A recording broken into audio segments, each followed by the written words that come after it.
Assalamualaikum warahmatullahi wabarakatuh. Innal hamdalillahi nahmaduhu wa nasta'inuhu wa nastaghfiruh wa na'udzu bihi min shururi anfusina wa sayyiati a'malina. May yahdihillahu fala mudilla lahu wa may yudlil fala hadiya lahu. Asyhadu an la ilaha illallah wahdahu la syarika lahu wa asyhadu anna Muhammadan abduhu wa rasuluhu la nabiyya wa la rasula ba'dah. Hadirin ahibba arsyadahu ta'ala, naftatih wa nabda darsana hadal masa bil basmalah. Khonifillah, kita masuk ke bagian akhir dari periode yang kedua, masa Khulafaur Rasyidin. Dibuka halaman 349.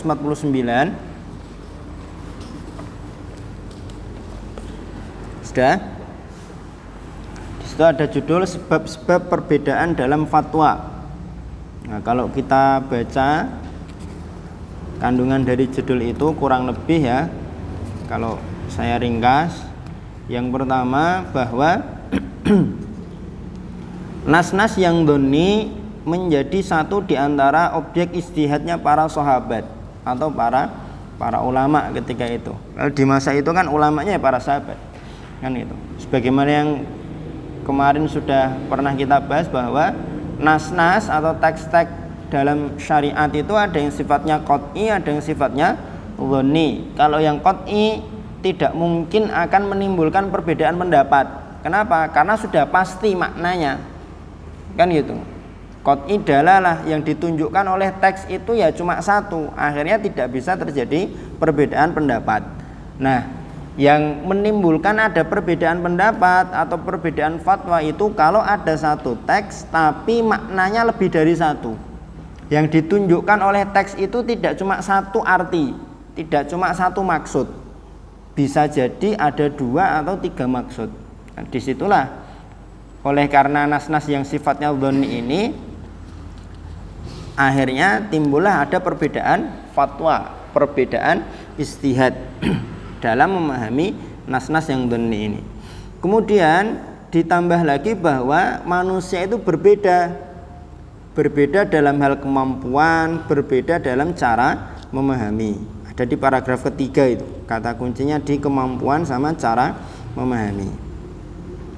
Nah, kemudian kaitannya dengan perbedaan pendapat ini, perselisihan ini, para ulama terbagi menjadi dua pendapat. Yang pertama mengatakan bahwa ya wajar-wajar aja orang itu berselisih pendapat, berbeda pendapat.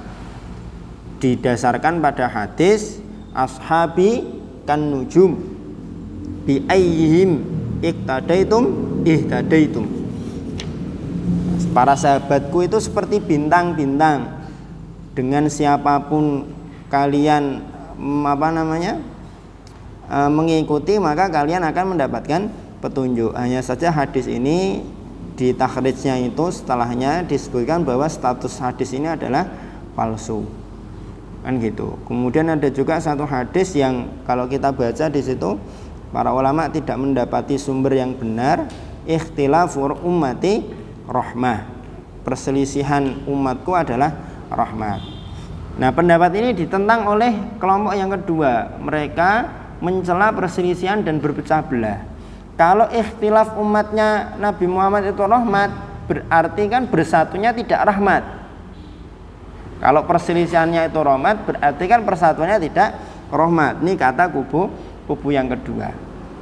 Nah, sebenarnya bisa kita ambil jalan tengah. Kalau perselisihan itu dalam hal furu', ya tidak masalah. Tapi kalau perselisihan itu dalam hal usul, itu yang tidak boleh dan dicela. Karena memang dalam Islam ini ada hal-hal yang dari sananya dibuat beragam oleh Allah Subhanahu wa taala. Sehingga memang kaum muslimin beda pendapat di situ. Praktiknya juga beda. Dan memang diharuskan untuk beragam, jangan dipaksa untuk seragam. Dan ada juga hal-hal yang dari sananya dibuat seragam, di mana kita tidak boleh beragam. Itu ya.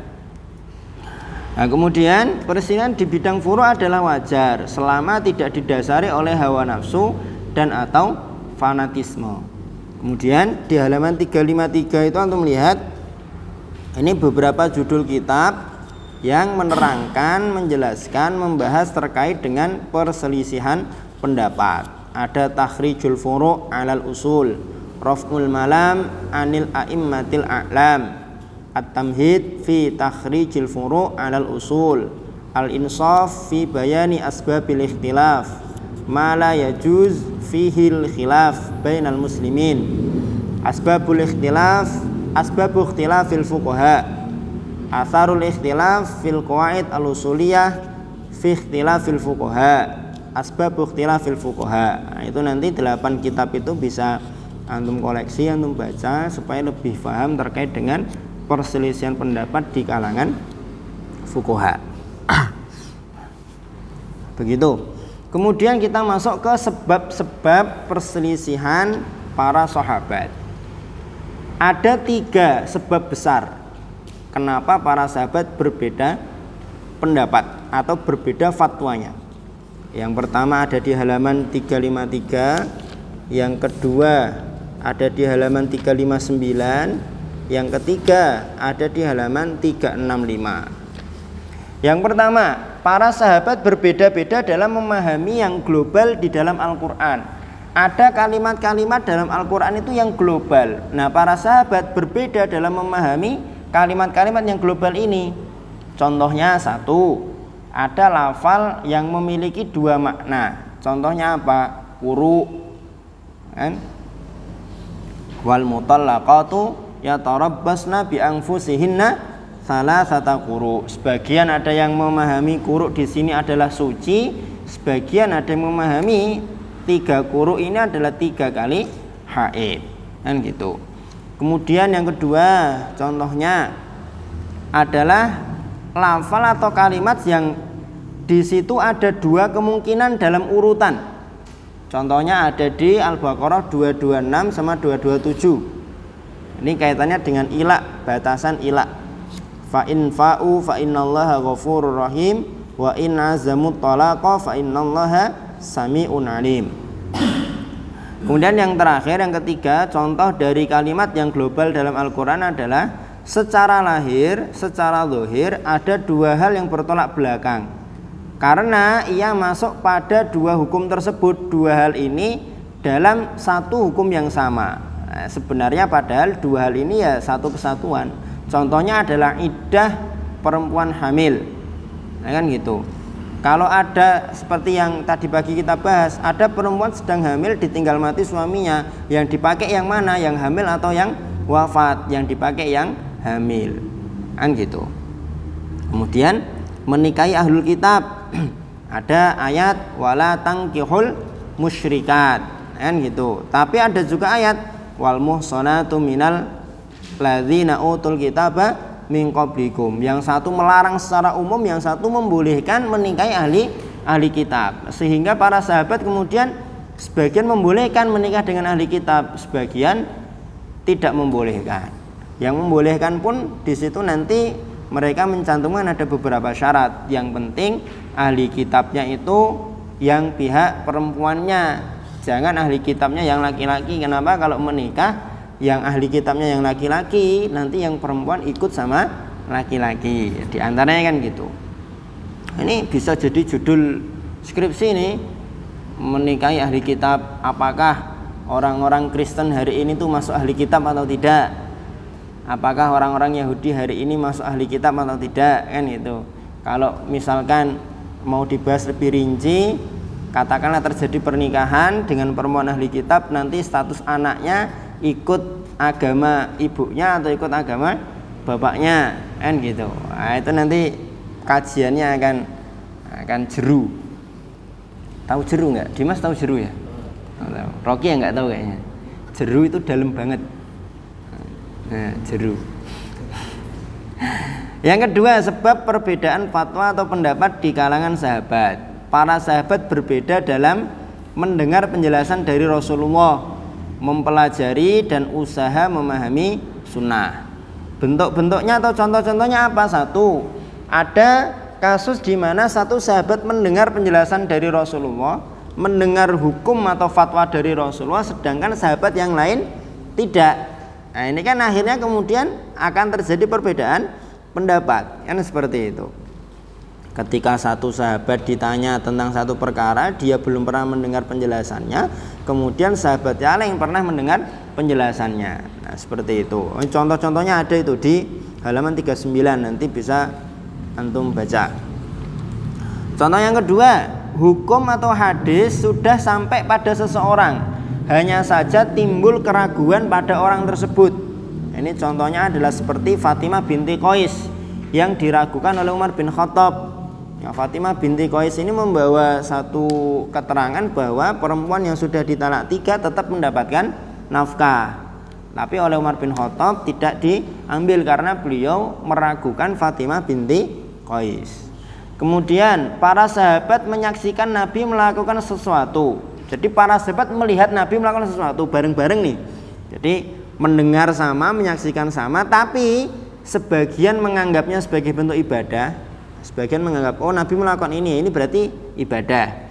Tapi sebagian lain menganggap itu sebagai kebetulan saja Rasul melakukan itu. Yang lain ada yang menafsirkan atau memahami, oh Rasul melakukan ini karena ada sebab-sebab tertentu. Contohnya apa? Romal ketika tawaf. Romal itu jalan cepat. Ketika tawaf berjalan dengan cepat, setengah berlari. Kalau kita kayak jogging, tapi jogging santai, gitu. Nah itu oleh sebagian sahabat dipahami, oh, itu memang harus seperti itu ketika tawaf. Itu bentuk ta'abud, ibadah memang seperti itu. Ada juga sahabat yang memahami, kenapa Rasulullah dulu tawafnya dengan romal, dengan lari kecil, karena orang-orang musyrik, orang-orang kafir ngece, orang-orang Islam ini loyo-loyo, dianggap seperti itu. Akhirnya kemudian untuk menunjukkan kaum muslimin itu tidak loyo, tidak lesu, akhirnya kemudian tawafnya romal, berjalan dengan cepat. Ada contoh lain di buku, nanti antum baca sendiri.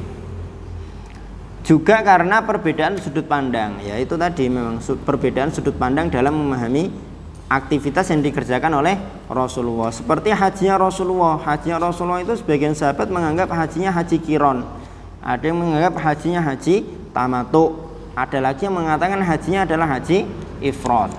Ini itu. Bedanya apa tadkiron, tamattu dan ifrad? Nanti kalau mau berangkat haji kita belajar. Oke?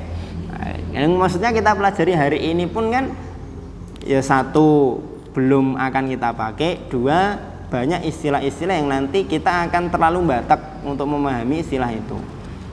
Karena kita tidak menjiwai. Beda dengan ketika kita membahas tentang sholat. Tiap hari kita kerjakan, insya Allah akan menjiwai, kan seperti itu. Ketika bangkit dari sujud untuk bangun berdiri itu posisi tangannya seperti apa? Itu kan kita membahas itu kan nanti langsung, iya ya, posisinya seperti apa ya? Gini kah? Atau gini kah? Atau tidak boleh menumpu ke lantai kah? Pegang lutut kah? Ini itu. Yang mana coba? Kalau tak jawab sekarang nanti antum nggak baca buku. Kemudian salah satu sahabat beristihad sebelum mendapati nas, kemudian mendapatkan nas yang menyelisih istihadnya. Ini contohnya seperti kasusnya Ibnu Umar.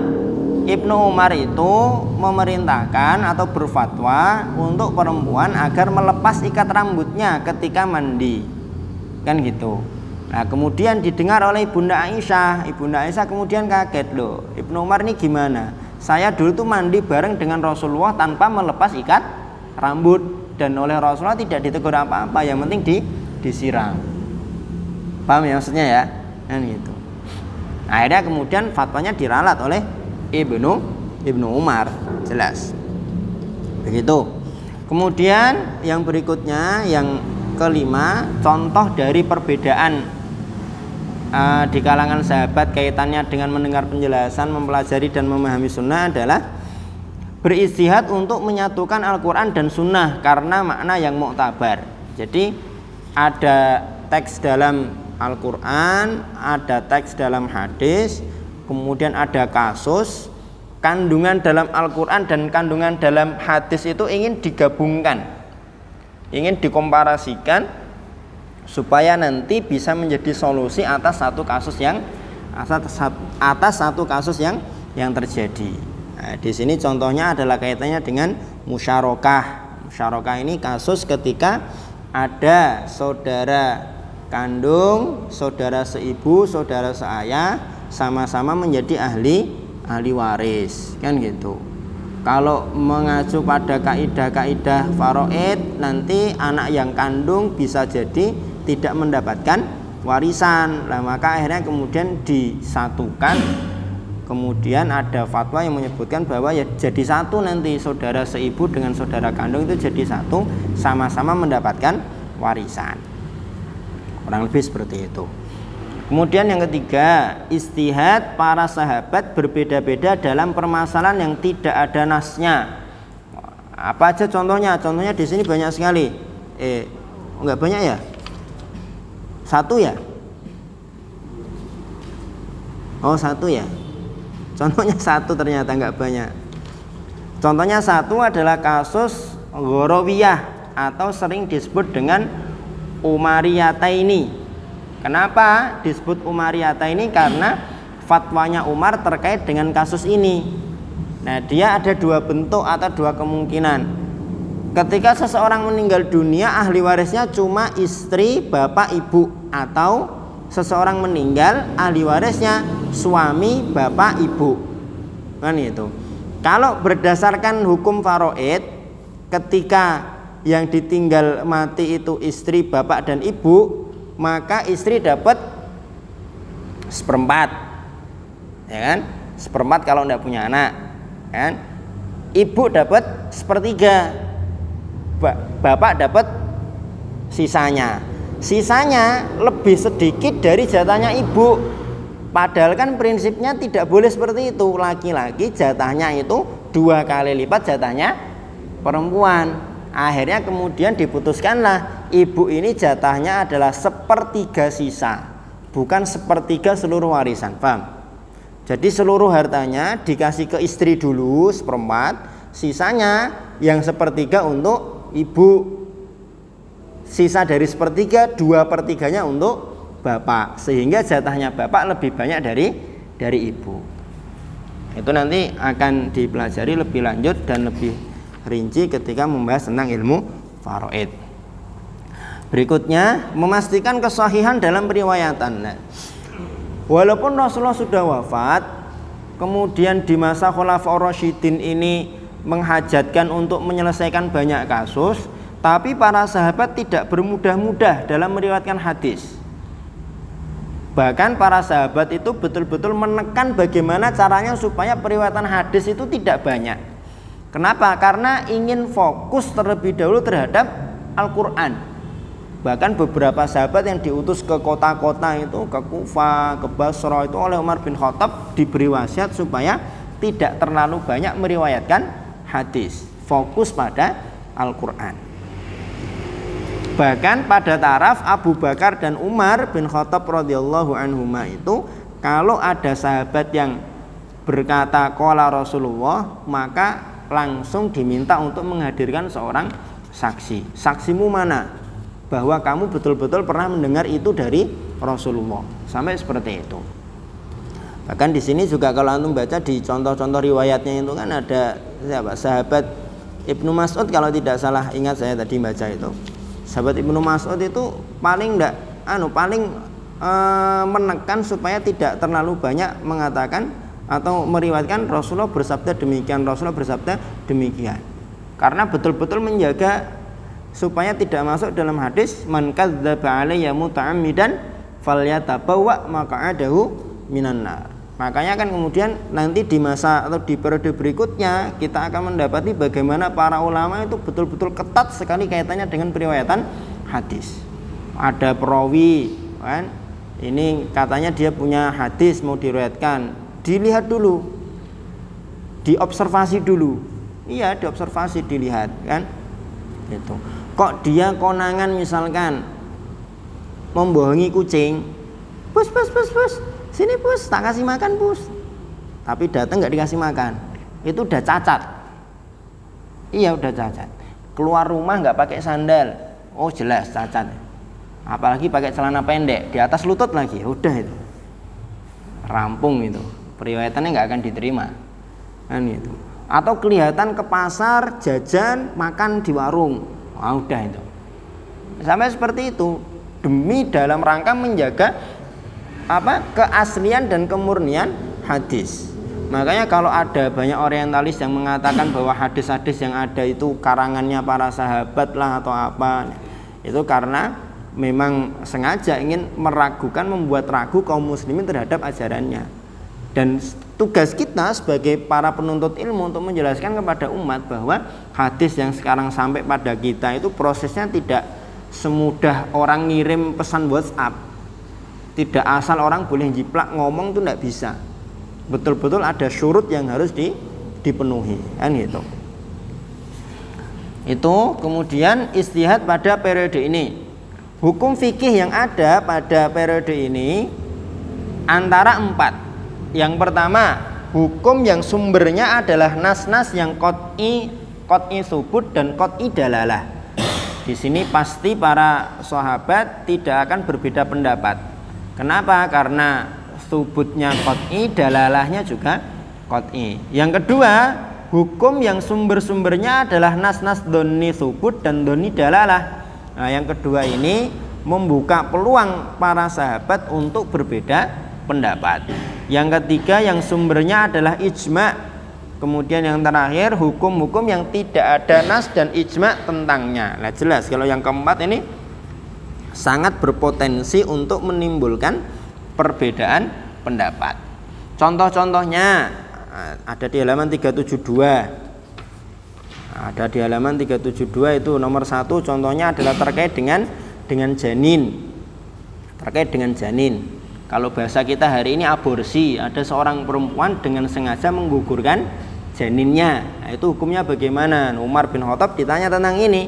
Nah, maka kemudian Umar bin Khattab mencari dan bertanya, ada enggak yang pernah mendengar kasus ini terjadi ketika masa Rasulullah? Ternyata kalau kasus yang sama plek tidak ada, tapi di masa Rasulullah pernah terjadi, ada orang yang menggunakan tongkat kemudian memukul perut yang sedang hamil sehingga sampai janinnya keguguran. Nah, akhirnya kemudian diputuskanlah berdasarkan hal itu.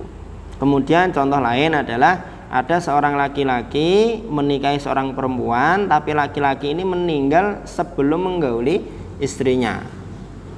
Nah, itu kasusnya terjadi pada masa Khulafaur Rasyidin. Kemudian contoh lain adalah ini yang tadi ya, terkait dengan warisan suami, ayah dan ibu. Kalau sahabat Ibnu Abbas ya pokoknya ibu dapat sepertiga, bukan sepertiga sisa. Tapi kalau Zaid bin Thabit ya dapat sepertiga dari sisa, supaya perempuan tidak mendapatkan jatah lebih banyak dari laki-laki. Kemudian diantara contoh lain adalah wabah taun di Syam. Itu antum lihat di halaman 374. Nah, Umar bin Khattab berangkat bareng dengan Abu Ubaidah ingin menuju Syam. Ternyata tersiar kabar di Syam terjadi wabah taun. Nah, kemudian Umar bin Khattab ngajak untuk balik, tidak jadi ke Syam. Abu Ubaidah bilang, "Loh, Mar, kamu ini gimana? Pengen melarikan diri dari takdir?" Digitukan sama Abu Ubaidah. Seorang Umar digitukan sama Abu Ubaidah. Akhirnya Umar bilang, seandainya yang bilang kayak gitu bukan kamu. Sekarang kita itu sedang melarikan diri dari satu takdir Allah menuju takdir Allah yang lain. Dijawab gitu sama Umar, kan betul. Logikanya kan betul Umar bin Khattab. Seandainya sekarang ada orang mau menggembalakan binatang ternaknya, kemudian ada ladang yang subur hijau, ada ladang yang tandus. Kira-kira orang itu memilih untuk merumputkan binatang ternaknya di mana? Ya jelas milih yang subur, yang gitu. Nah, tapi itu belum ada keterangan secara sharih bagaimana keterangan Rasulullah terkait dengan wabah taun, karena beliau berdua sama-sama belum pernah mendengar hadis Rasulullah terkait dengan taun. Datanglah akhirnya kemudian Abdurrahman bin Auf membawa hadis ini di halaman 375 itu. Kalau kamu mendengar di suatu daerah ada wabah taun, maka jangan kamu datang ke sana. Kalau kita di luar daerah itu, Nah, akan tetapi ketika terjadi wabah taun dan kita ada di situ, maka kita tidak boleh keluar dari daerah itu untuk melarikan diri. Paham maksudnya ya? Kalau kita di luar daerah jangan masuk, tapi kalau kita di situ kita tidak boleh keluar. Karantina. Nah, ini itu. Karantina. Kemudian ada juga kasus contohnya itu di halaman 376. Ada seorang anak muda dibunuh oleh ibu tiri dan teman karibnya. Nah, kemudian Umar bin Khattab ragu ini gimana memutuskannya. Kan dibunuh oleh 2 orang. Kan gitu. Yang sering terjadi kan satu dibunuh satu. Lah ini dibunuh oleh 2 orang. Umar bin Khattab ragu, kemudian Ali bin Abi Thalib memberikan keterangan itu kan. Bagaimana pendapat Anda kalau ada segerombolan orang bekerja sama untuk mencuri seekor unta, yang satu ngambil kaki depan kanan, yang satu ngambil kaki belakang. Kira-kira bagaimana? Akan aku potong semua tangannya orang yang bergerombol untuk mencuri 1 ekor unta. Akhirnya kemudian Umar bin Khattab paham maksudnya Ali bin Abi Thalib. Oh, dua-duanya berarti dikisos. Sampai beliau mengatakan itu kan ada di situ kayaknya tadi saya baca itu. Seandainya seluruh penduduk Yaman itu, seluruh penduduk Son'a bekerja sama untuk membunuh si anak muda ini, maka aku akan membunuh seluruh penduduk Son'a. Gitu. Artinya satu tindak kriminal membunuh itu kalau memang ada kerjasama 10 orang ya 10-10-nya semua kena kisos kan gitu. Berbeda lagi kalau kasusnya seperti yang kemarin itu kan ada kasus bagaimana Ali bin Abi Thalib beristihad ketika Rasulullah masih hidup itu kan. Ada perangkap singa, orang-orang bergerombol di situ itu kan. Satu kepleset mau nyemplung, narik satu lagi. Akhirnya yang kedua kepleset mau nyemplung, narik lagi ketiga. Kan gitu. Sampai keempat, empat-empatnya jatuh kemudian mati itu kan.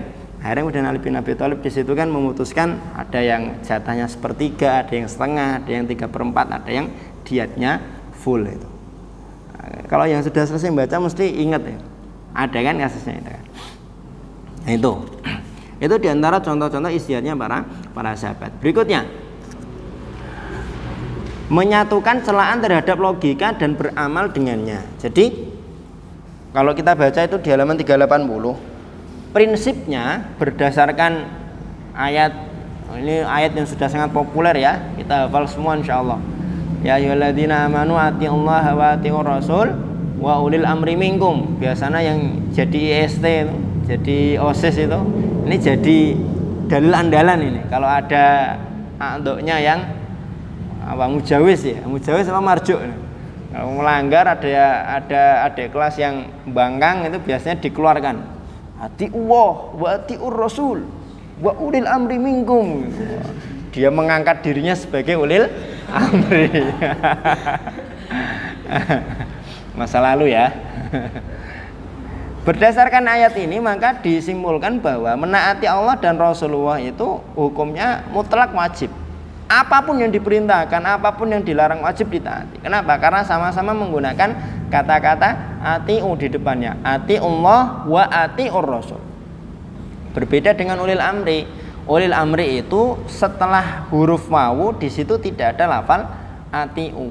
Oleh para ulama disimpulkan bahwa berarti menaati ulil amri itu sebagai konsekuensi dari taat kepada Allah dan Rasulullah. Artinya apa? Selama ulil amri itu menaati Allah dan Rasulullah, maka kita wajib taat kepada ulil amri. Tapi kalau ulil amri itu tidak taat kepada Allah dan Rasulullah, memerintahkan yang tidak digariskan oleh Allah dan Rasulullah, maka kita tidak wajib taat. Innamat ta'atu fil ma'ruf.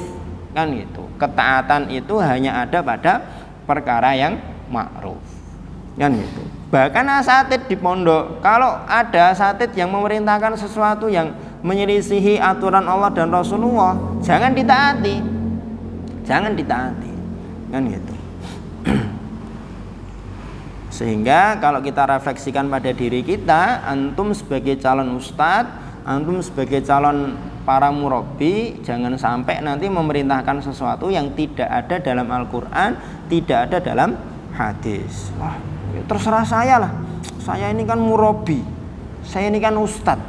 Pokoknya saya pengen anak-anak didikan saya itu kan gitu. Akhirnya kemudian memerintahkan sesuatu, melarang sesuatu bukan atas dasar dalil, bukan atas dasar Al-Qur'an dan Sunnah. Itu. Kemudian kan di situ ada kemudian farudduhu wa in fa in tanaza'tum fi syai'in farudduhu ilallahi war rasul. Ada perintah untuk merujuk kepada Allah, mengembalikan kepada Rasulullah ketika terjadi perselisihan pendapat. Ketika terjadi sengketa, kembalikanlah kepada Allah dan Rasulullah. Kenapa dengan PD-nya Al-Qur'an memerintahkan untuk kembali kepada Allah dan Rasulullah? Karena Al-Qur'an dan Sunnah menjamin bahwa seluruh perkara, seluruh kasus, hukum apapun itu sudah ada dalam Al-Qur'an dan Sunnah. Sudah ada dalam Al-Qur'an dan Sunnah. Sehingga kemudian akhirnya disimpulkan bahwa terkait dengan hukum halal dan haram itu harus disandarkan kepada Allah dan Rasulullah Sallallahu Alaihi Wasallam. Nah gitu. Nah kemudian akhirnya ketika terjadi banyak kasus di mana belum dijelaskan secara sharih, secara jelas dalam Al-Qur'an, atau kasus itu belum pernah terjadi sama sekali di masa Rasulullah, akhirnya kan kemudian para sahabat ketika itu perlu dan menghajatkan untuk menggunakan logikanya. Nah, seperti kasus tadi aborsi belum pernah terjadi di masa Rasulullah, tapi sudah pernah terjadi kasus ada memukul perut sampai keguguran, kan gitu. Dan oleh Rasulullah tetap ada diatnya, maka dikembalikanlah kepada kasus yang sudah pernah terjadi di masa Rasulullah, walaupun kasusnya tidak sama plek. Nah itu kan menggunakan logika. Akan tetapi karena tadi para sahabat itu betul-betul sangat berhati-hati kaitannya dengan periwayatan, maka para sahabat di sini kalau kita baca di halaman 382 itu Abu Bakar sampai bilang itu kan di halaman 382 itu, ayu ardin tukilluni wa ayu sama'in tudhilluni in qultu fi ayatin min kitabillah bi ra'yi au bima la a'lam. Bumi mana yang akan menampungku dan langit mana yang akan menaungiku kalau aku mengatakan sesuatu terkait dengan satu ayat dari Al-Qur'an dengan pendapatku sendiri atau dengan sesuatu yang aku tidak punya ilmu terhadapnya. Ini Abu Bakar As-Siddiq radhiyallahu anhu. Artinya betul-betul jangan sampai mengatakan sesuatu itu tanpa ada landasan dalilnya. Kan gitu. Umar bin Khattab juga bilang, iyyakum warro'ya, jauhilah oleh kalian logika, kan gitu. Ali bin Abi Thalib juga pernah mengatakan, seandainya agama ini menggunakan logika, maka yang lebih layak untuk diusap itu bagian bawah khuf, bukan bagian atas. Tapi kan yang namanya mashul khuf itu kan yang diusap atas. Kalau di logika harusnya diusap bawah. Kenapa? Yang kotor bawah, kan gitu. Kalau di logika kan gitu. Ya sama juga dengan anekdot atau lelucon beberapa orang itu kan. Loh, sing ngentut iku bokong tek sing dibasuh rai. Harusnya ya bokonge. Kan itu wudu itu loh. Wudu itu kan yang dibasuh kan wajah, tangan, kepala, kaki. Padahal yang kentut kan bukan wajah. Yang kentut bukan tangan, ya kan? Nah, kalau pakai logika yang diwudoni ya bokongnya. Tapi karena agama ini bukan berdasarkan logika, ya bukan bokongnya yang diwudui, kan gitu. Dan ada beberapa sahabat lain yang memberikan semacam amnesti lah, tahdzir supaya tidak menggunakan logika. Nah, logika yang dilarang, logika yang dikecam oleh para sahabat ini adalah logika yang tercantum di paragraf keempat halaman 383 yang panjang itu loh. Jika telah diriwayatkan atsar itu. Nah, kalau disingkat, diringkas seperti yang saya cantumkan di slide, pendapat yang dicela atau logika yang dicela adalah pendapat yang batil. Logika yang batil itu bagaimana? 1. Menyelisihi nas. 2. Berdasarkan prasangka tanpa melihat dan memahami nas. Kalau para sahabat kan enggak. tidak hanya prasangka tapi melihat kepada dalil, melihat kepada nas. Kemudian pendapat atau logika yang di situ ada unsur penistaan kepada Allah, condong pada hawa nafsu, menggunakan perasaan, kemudian mengembalikan yang furuk pada yang furuk, bukan kepada yang usul, kan gitu. Kemudian di halaman 383 paling bawah itu, oh bukan, halaman 385 paragraf terakhir. Nah, kalau pendapat atau logika itu didasarkan pada dalil dan istihad dalam memahami, maka inilah yang digunakan oleh para sahabat. Jalan istihadnya para sahabat ya didasarkan pada dalil dan istihad, tidak hanya sekedar oh kayaknya itu halal Pak, mboten napa-napa insyaallah. Enggak boleh, makanya hati-hati. Karena walaupun antum tidak mau dipanggil ustadz, walaupun antum tidak mengakui diri antum sebagai ustadz, tapi ketika antum lulus bertugas, antum akan dipanggil ustadz dan dianggap ustadz. Sekarang aja masih nyantri, ketika antum naik mimbar dipanggil ustadz, ya kan? Iya. Dan orang-orang itu ketika melihat seseorang itu sudah ustadz, ya ngertinya pokoknya ustadz itu tahu kabeh, ngerti kabeh, paham kabeh, kan gitu. Dan naifnya, celakanya itu kadang kita merasa karena sudah dipanggil ustadz, akhirnya mengharamkan diri kita untuk tidak bisa menjawab. Tanya apa harus bisa jawab, tanya apa harus bisa jawab. Seakan-akan kalau tidak bisa jawab itu nanti gimana keustatan saya. Ya tidak masalah, tidak apa-apa. La adri itu nisful ilmi, tidak tahu itu setengah dari ilmu, gitu. Separohnya lagi apa? La arif. Guyon ya. Itu artinya kalau kita betul-betul memang tidak tahu keterangannya, belum pernah membaca sama sekali, ya tidak usah dijawab.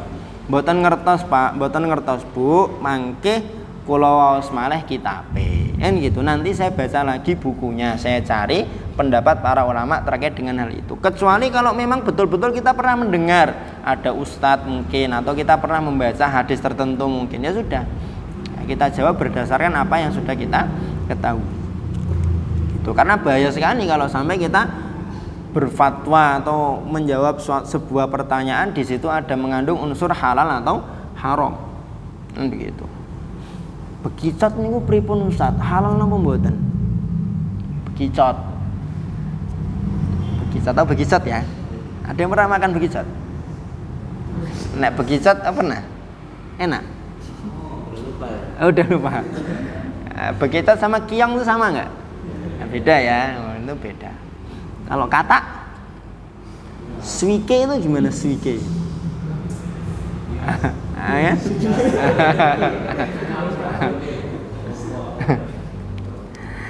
Itu ya, yang dicela itu pendapat murni yang tidak berdasarkan pada dalil. Adapun yang diamalkan adalah pendapat yang merupakan keyakinan hati dan disandarkan pada kesimpulan dalam menafsirkan dan menjelaskan nas serta maksudnya. Ini berlaku untuk para sahabat. Adapun untuk kita-kita, kan? Untuk kita-kita, selama kita belum mencari dengan detil sampai betul-betul habis kitab-kitab itu, maka jangan sampai kita berani untuk berfatwa sendiri.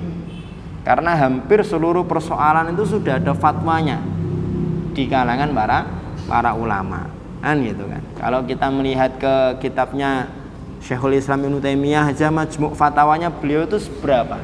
Udah hatam apa belum kita baca majmu' fatwa itu?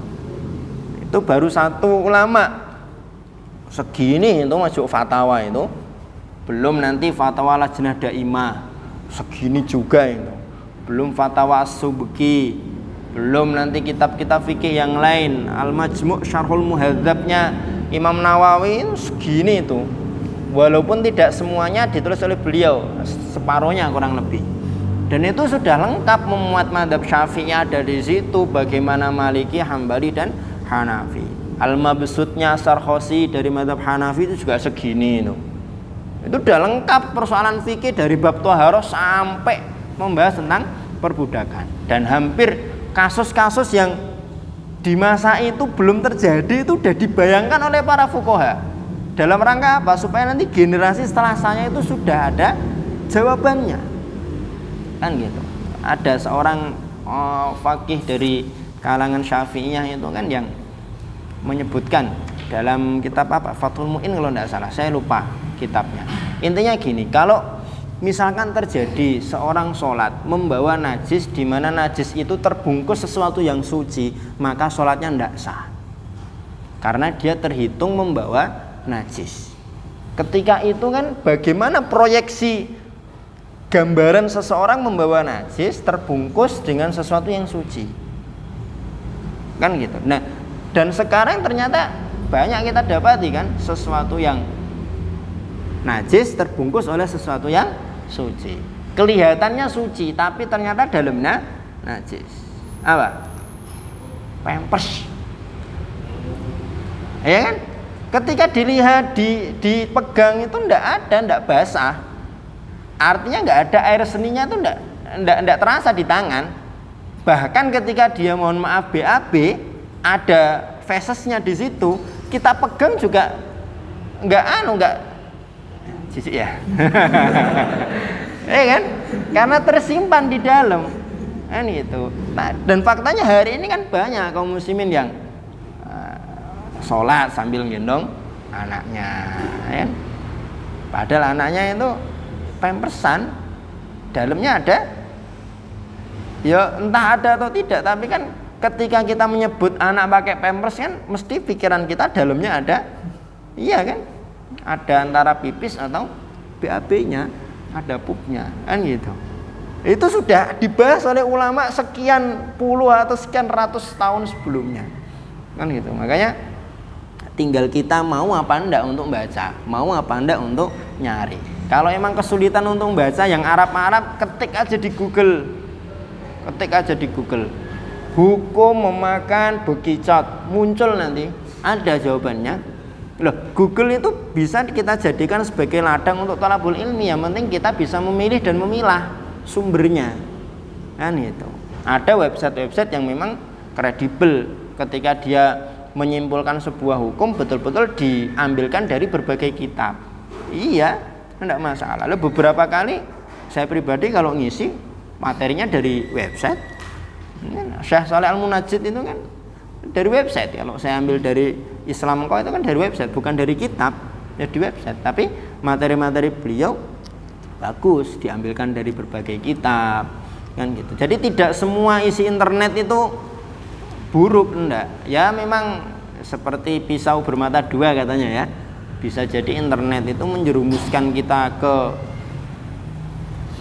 dua sarpol neraka, tapi bisa juga kita jadikan sebagai wasilah untuk bertakwa, berilmu, lebih dekat kepada Allah Subhanahu wa taala. Ya, tinggal siapanya kan gitu. Makanya enggak usah berangan-angan beli HP yang pokoknya harus 5G sekarang, kan gitu kan. Nah, fungsinya buat apa kita beli 5G? Kalau hanya untuk biar nanti lancar ketika streaming ada gitu ya. Nah, adapun untuk para mujtahid setelah masa sahabat ini, terutama di masa-masa setelah 4 madzhab itu, maka diantara syarat seorang mujtahid itu dia wajib untuk bisa bahasa Arab. Nahwu, shorof, balaghahnya itu harus betul-betul beres. Kenapa? Karena bahkan satu huruf pun dalam kaidah nahwu itu nanti akan memberikan efek hukum. Huruf ba itu loh di ayat Al-Maidah itu wamsahu biru'u sikum. Bi itu menimbulkan, yaitu tadi bi itu, huruf bi itu dia bagian dari dhanniyud dalalah. Ada yang mengatakan B-nya itu litab'id sehingga kesimpulannya membasuh kepala itu cukup sebagian saja. Ada yang mengatakan B-nya itu bukan litab'id sehingga kesimpulan hukum akhirnya ya seluruh kepala wajib dibasuh. Itu seperti itu. Padahal perbedaan huruf B. Makanya ketika kita belajar huruf jar dinyanyi-nyanyikan itu jangan diremehkan. Ilmu itu. Suatu saat kita akan ngerti, suatu saat kita akan paham dan sadar betapa pentingnya huruf jar kan gitu kan. Masih ingat nggak? Yang diingat lali kabehnya ya. Lali kabeh. Begitu. Berikutnya para pakar fikih dari kalangan sahabat. Halaman 386. Pakar fikih dari kalangan sahabat. Menurut ahli hadis, ya kan? Menurut para pakar hadis, mereka mengutamakan sebagian sahabat dengan sahabat yang lain itu berdasarkan apa? Lama atau tidaknya kebersamaan dengan Rasulullah, serta seringnya mengambil ilmu dari beliau, dari Rasulullah Sallallahu Alaihi Wasallam. Sehingga pakar fikih dari kalangan sahabat bisa kita simpulkan adalah mereka yang persahabatannya dengan Rasulullah itu berlangsung lama, kan gitu. Nanti ketika kita baca daftar nama pakar fikih dari kalangan sahabat Abu Hurairah nggak masuk.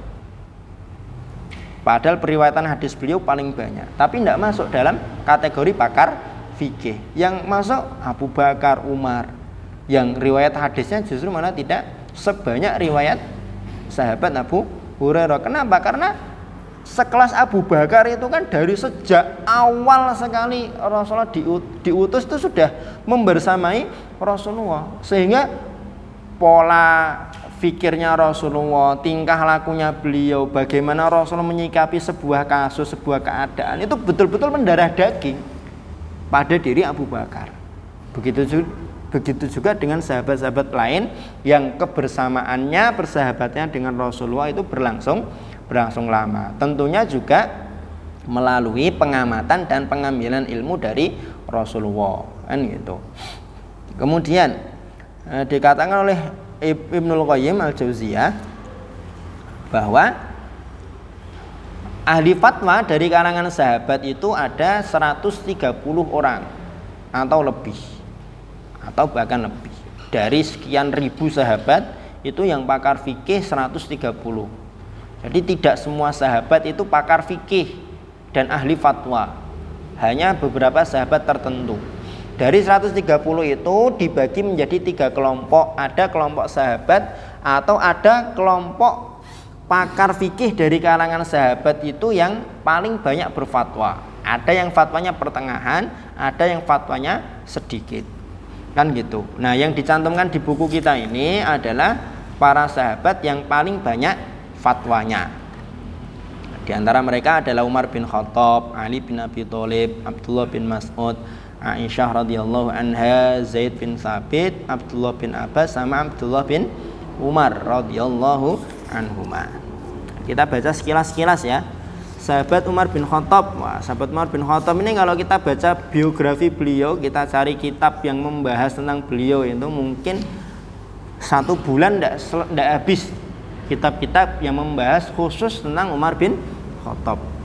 Di buku 100 tokoh berpengaruh itu Umar bin Khattab masuk nomor 5 kalau tidak salah. Nomor 5 atau nomor 6 Umar bin Khattab. Karena di antara yang mempengaruhi pengaruh beliau terhadap dunia itu kan bagaimana manajemen ekonomi beliau. Prinsip ekonominya Umar bin Khattab. Karena kan di masa Umar bin Khattab kan betul-betul ekspansi itu semakin luas dan harta rampasan perang itu yang dikirim ke Madinah itu betul-betul banyak sekali. Nah, itu. Nah, Umar bin Khattab ini sebagaimana yang kita tahu, beliau itu ada yang udah hatam lihat musalsalnya Umar bin Khattab 30 episode. Ada yang pernah? Episode itu. Hah? Yang filmnya itu. Iya ya, film Umar. Udah pernah hatam, Andros? Yang lain? Ya. Rocky? Enggak sampai hatam. Nah, itu lain kali dihatamkan sebelum nonton film-film yang lain itu. Hatamkan Umar bin Khattab itu. Karena walaupun judulnya Umar bin Khattab itu kan dari awal episode itu kan dari sejak Rasulullah diutus. Kan gitu. Bukan fokus hanya ketika Umar menjadi khalifah. Episode yang membahas atau temanya itu ketika Umar menjadi khalifah itu baru episode 7 atau 8. Sebelumnya itu membahas bagaimana Umar bin Khattab sebelum masuk Islam. Di situ kan digambarkan memang yang namanya Umar itu betul-betul tajam sekali pikirannya kan. tajam sekali pikirannya. Dan memang kabilahnya Umar ini adalah yang dijadikan sebagai duta kaum Quraisy. Dan Umar bin Khattab ini profesinya dia adalah sebagai pedagang. Seluruh hidupnya digunakan untuk berdagang, profesinya berdagang sampai beliau diangkat menjadi khalifah. Nah, ketika beliau menjadi khalifah, beliau tidak lagi berdagang tapi fokus mengurusi urusan kaum muslimin. Makanya kan kisah-kisah terkait dengan Umar bin Khattab malam-malam inspeksi itu kan, karena memang betul-betul Umar bin Khattab mengajarkan kepada kaum muslimin secara umum dan anak-anaknya secara khusus bagaimana sebuah amanah itu betul-betul nanti akan ditanyakan oleh Allah Subhanahu wa taala. Kan jadi memang betul-betul belusuan itu belusuan dalam rangka biar nanti di hadapan Allah itu amanah tidak akan menjadi penghujat, tidak menjadi siksa di akhirat. Makanya kan ketika perang Khaybar Rasulullah mengatakan, ya, nanti kaitannya dengan Ali bin Abi Thalib itu kan. Rasulullah kan bersabda itu kan, besok akan saya tunjuk seorang komandan yang Allah cinta sama dia dan dia cinta kepada Allah dan Rasulnya. Umar bin Khattab bilang, saya tidak pernah sama sekali menginginkan menjadi seorang pemimpin, tidak pernah sama sekali menginginkan kepemimpinan kecuali ketika itu. Tapi ketika beliau ditunjuk jadi khalifah, ya bukan terus saya tidak mau jadi ketua, saya tidak mau jadi pemimpin, saya tidak mau menjadi khalifah kemudian melarikan diri dari amanah. Tidak. Biasanya kalau orang itu betul-betul tidak mau ditunjuk atau diberi amanah, ketika dia diberi amanah dan dia mau berusaha untuk menunaikan amanah, maka Allah akan menguatkan dia dalam menunaikan amanahnya, kan ya? Maka antum-antum yang mungkin ditunjuk jadi ketua BEM, sekretaris atau jadi ketua kelompok, di kelompoknya diamanahi apa, tidak usah merasa, wah saya ini tidak ahli di bidang persampahan, masa saya ditunjuk jadi bagian persampahan, nah, misalkan gitu, ada lain sebagainya lah. Begitu. Beliau ini masuk Islam pada tahun ke-6 Bi'tsah, tahun ke-6 setelah Rasulullah SAW diutus menjadi nabi, nabi dan rasul. Karena gitu.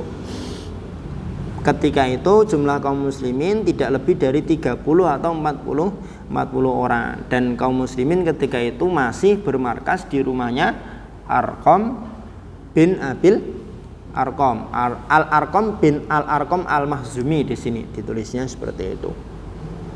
Kan gitu. Yang jelas kaum muslimin ketika itu merasa betul-betul sangat beruntung, bahkan ada yang mengatakan masuk Islamnya Umar itu menjadi sebuah kemenangan untuk kaum muslimin di Mekah. Karena hal-hal yang sebelumnya itu sembunyi-sembunyi. Nah, ketika Umar bin Khattab masuk Islam, akhirnya kemudian berani terang-terangan. Kan gitu. Yang paling fenomenal kan bagaimana hijrahnya Umar bin Khattab. Yang lain itu sembunyi-sembunyi kan, ngumpet-ngumpet. Umar bin Khattab enggak. Siang bolong itu datang ke Ka'bah, tawaf 7 kali, sholat di Maqam Ibrahim, kemudian sambil pedangnya itu disarungkan, anak panahnya ada di pundak sini, megang anak panah itu, teriak, dia bilang ke orang-orang Quraisy yang ada di situ, bilang, siapa yang pengen ibunya berkabung, anaknya jadi yatim, istrinya jadi janda, temui saya belakang lembah, saya mau hijrah. Umar bin Khattab.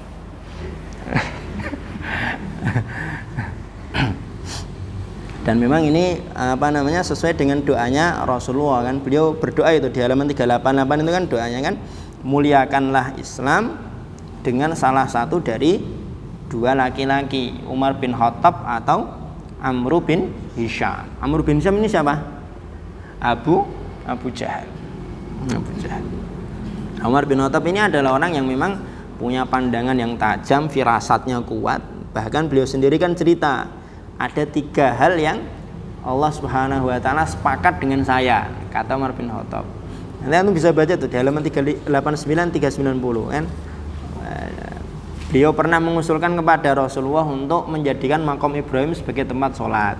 Akhirnya kemudian turun ayat, wattahidu mim maqami Ibrahim musalla, gitu. Kemudian beliau pernah bilang kepada Rasulullah, Rasulullah, yang datang menemui Anda ini kan tidak semuanya baik, ada juga orang yang jahat. Bagaimana kalau ummahatul mukminin, istri-istri jenengan kalau bahasa kita ya, diperintahkan untuk menggunakan hijab. Akhirnya turunlah ayat hijab. Kemudian ketika terjadi kasus saya lupa tepatnya ini. Intinya terjadi cekcok antara para istri Rasulullah dengan Rasulullah Shallallahu Alaihi Wasallam. Kemudian Umar bin Khattab kan menegur istri-istrinya Rasulullah. Kamu ini kurang lebih itu ya, di mana baris keberapa itu ya? Itu loh. Berhentilah kalian dari berbuat masalah dengan Nabi, atau Allah akan memberi ganti kepadanya dengan istri yang lebih baik dari kalian. Nah, kemudian turunlah surat At-Tahrim itu kan, ayat 5. Asa rabbuhu in talaqakunna ayyubdilahu azwajan khairan minkunna. Dan lain sebagainya. Kisah-kisahnya banyak sekali Umar bin Khattab itu.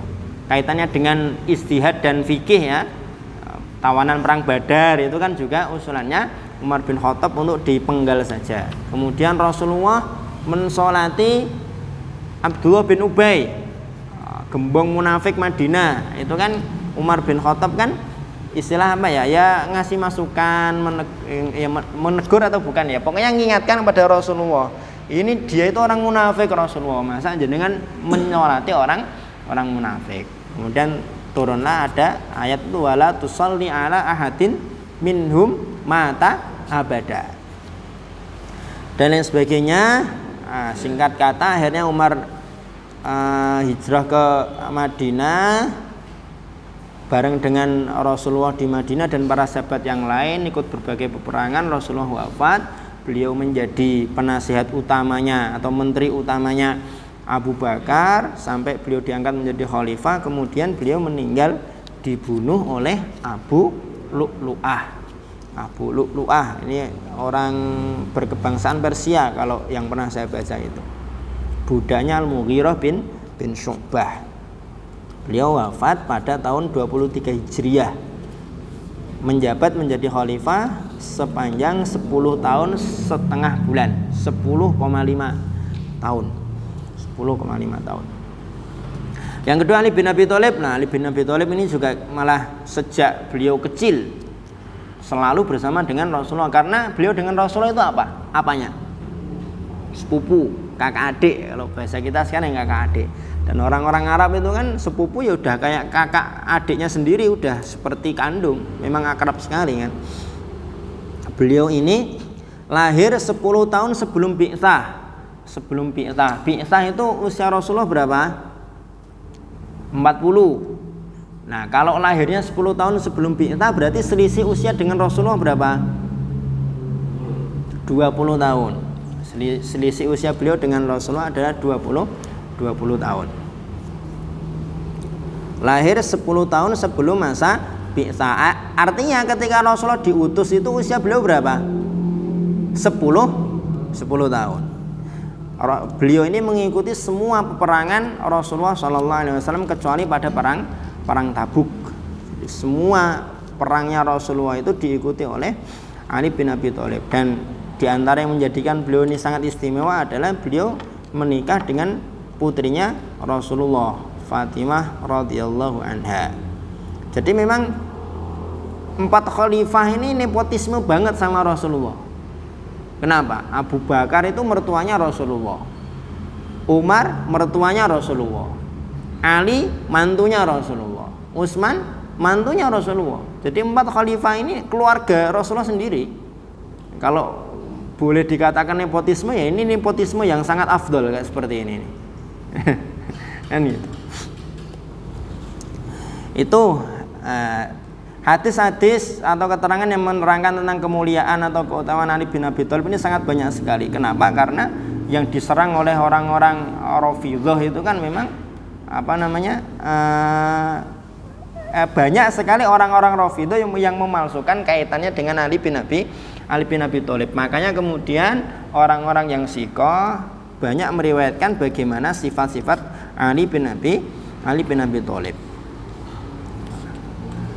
Kisah di perang Khaybar tadi sudah kita baca ya. Yang paling keren itu kan beliau menarik pintu benteng, diambil, tarik, jebot, ditaruh. Yang mengembalikan itu 60 sahabat. 60 70 ya? 70. Yang mengembalikan pintu itu 70 sahabat.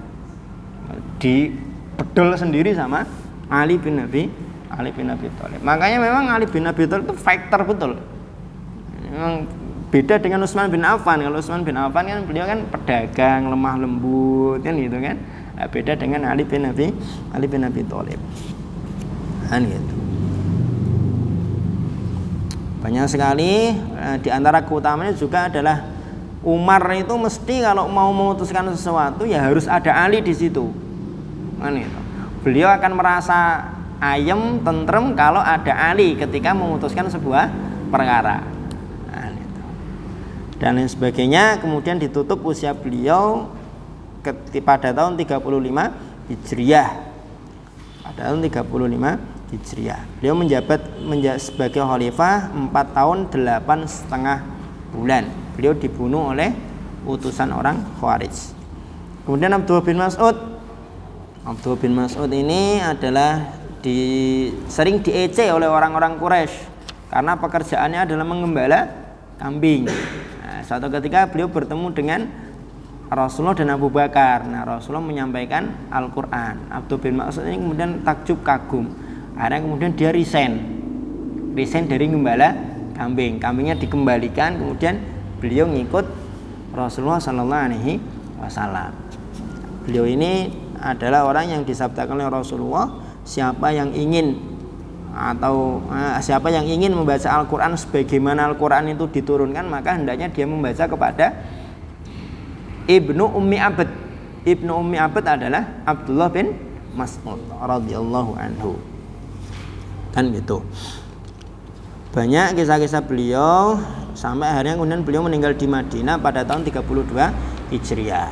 Nah, kalau kita kisahkan seluruh biografi beliau ya tidak akan selesai ini. Apalagi yang disebutkan ini tokoh-tokoh besar. Zaid bin Thabit.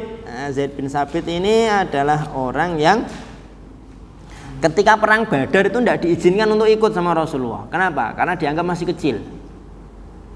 Artinya usia beliau memang masih di bawah 15 tahun ketika perang Badar. Tapi bayangkan seorang Zaid bin Thabit ditunjuk sebagai ketua panitia Jam'ul Quran. Zaid bin Thabit itu nanti dibaca sendiri.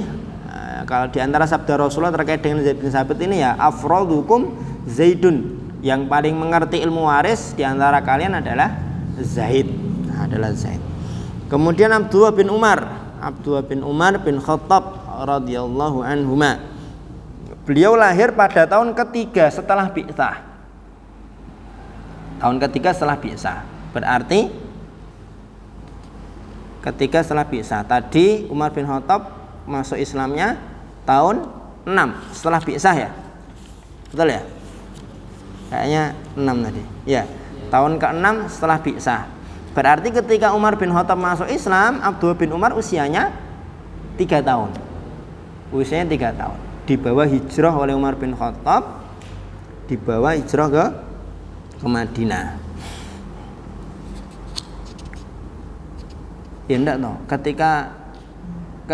ketika Umar masuk Islam usianya 3 tahun.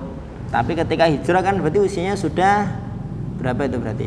3 tambah 7 10. Ketika perang Badar usianya masih 11 atau 12 tahun. Makanya kalau antum baca di situ kan, perang Badar izin ikut enggak boleh karena masih terlalu kecil. Perang Uhud izin ikut masih enggak boleh karena dianggap masih terlalu kecil, masih terlalu muda. Akhirnya kemudian di perang Khandaq barulah diizinkan untuk ikut berperang oleh Rasulullah Sallallahu Alaihi Wasallam. Ibnu Umar ini ada yang mengatakan beliau lebih ahli di bidang hadis daripada di bidang fikih. Tapi walau seperti apapun tetap beliau dimasukkan di sini, artinya fatwa beliau ya tergolong banyak dibanding dengan sahabat-sahabat yang lain. Kemudian yang terakhir yang disebutkan di sini adalah Ibunda Aisyah radhiyallahu anha. Nah, kalau ini jelas sekali, banyak sekali para sahabat sendiri yang mengakui bahwa Ibunda Aisyah ini ilmu beliau itu kalau seluruh istri Rasulullah ilmunya dikumpulkan ditambah dengan ilmunya kaum muslimah yang lain, maka tidak akan bisa mengalahkan ilmunya Ibunda Aisyah radhiyallahu anha. Gitu. Beliau dinikahi oleh Rasulullah usia 6 atau 7, kemudian dicampuri atau digauli usia 9 ketika sudah di Madinah. Dan banyak sekali keutamaan dari Bunda Aisyah ini kan.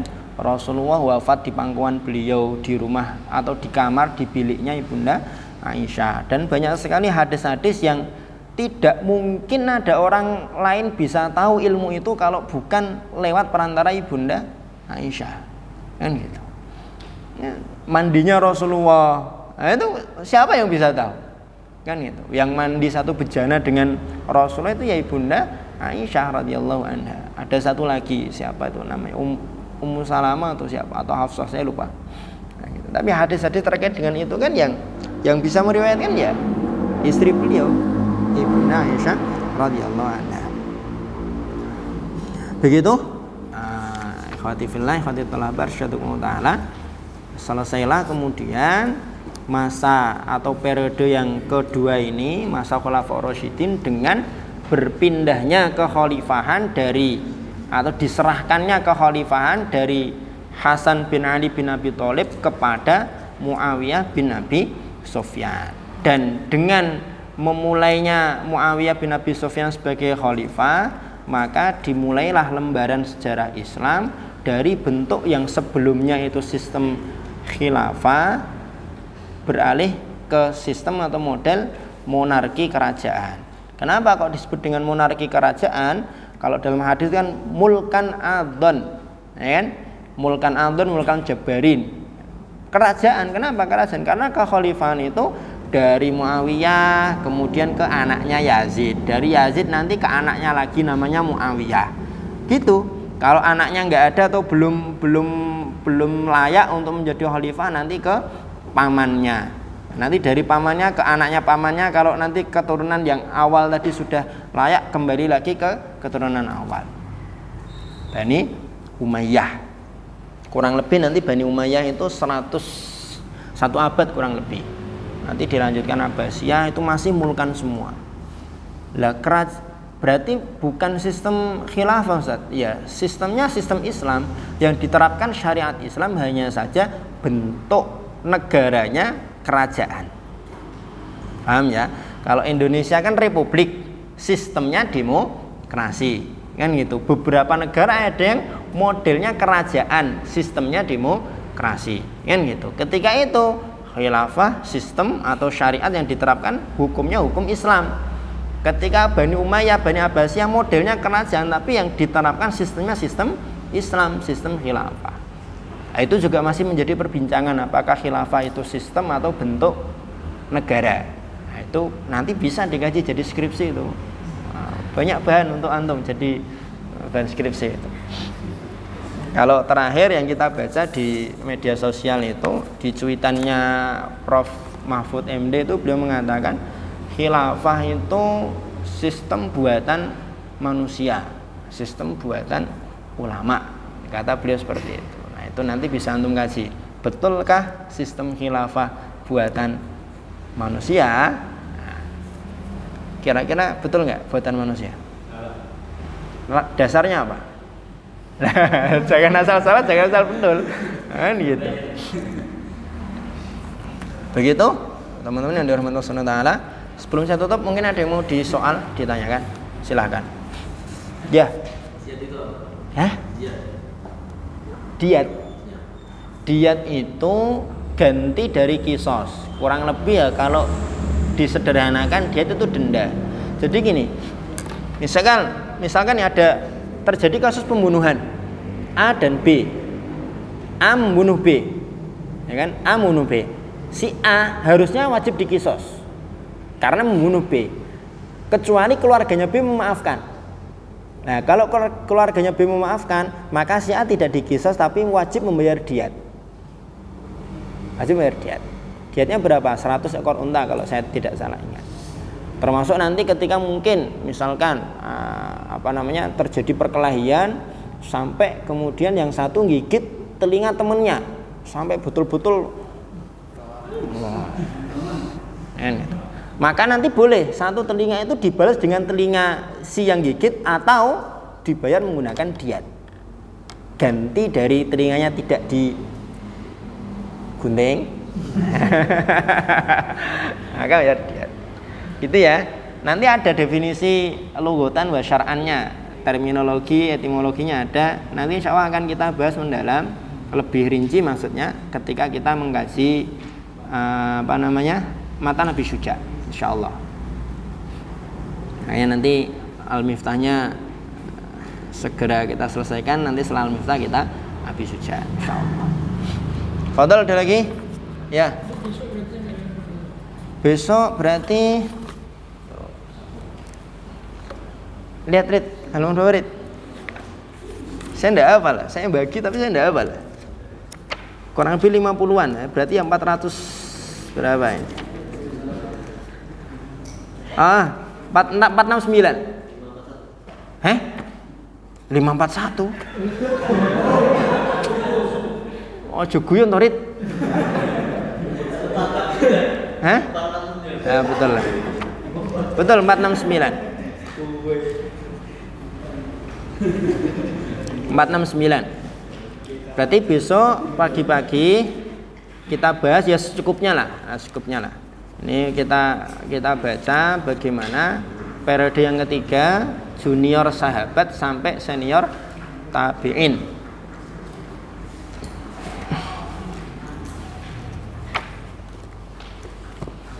Begitu? Cukup ya? Ada lagi? Satu lagi terakhir kalau ada. Iya. Mursal. Maksud mursal. Mursal. Halaman berapa? 360.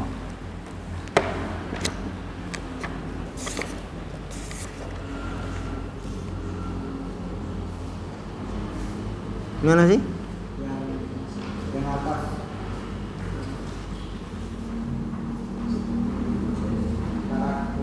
Sebagaimana hal ini diriwayatkan oleh Abu Dawud dan Tirmidzi dari jalur Qabisah bin Dzu'aib secara mursal. Saya lupa. Saya sudah pernah belajar mursal nih, tapi saya lupa definisinya. Karena ada hadis mauquf, ada hadis marfu', gitu kan. Kalau mauquf marfu' malah saya ingat, tapi mursal ini saya lupa. Kalau mauquf itu hadis yang dia mentok sampai ke tabi'in. Kalau marfu' sampai ke sahabat tapi dinaikkan kepada Rasulullah. Seingat saya gitu. Tapi yang mursal ini saya lupa. Besok ya insya Allah ya. Semoga ingat. Ada lagi? Ada ya? Udah mau jam 5. Nah, tatim bidoa kafaratul majlis.